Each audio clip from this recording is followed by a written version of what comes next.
তুমি মেসেজ করতে দেরি করলে বা সিন করতে দেরি করলে যে মানুষটা হুট করে রেগে যায়, সেই মানুষটা তোমায় ভালোবাসে।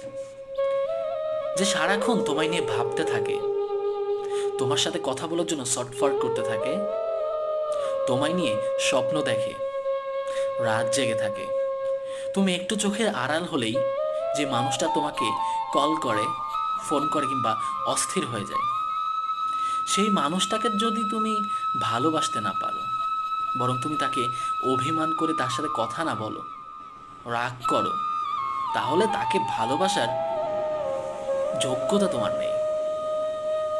যে যখন যাকে চাই, যে সময়ে চাই, যে মুহূর্তে চাই, সেই মুহূর্তে যদি সে তখন তাকে না পায়, তাহলে তার প্রতি তার অভিমান হয়, রাগ হয়।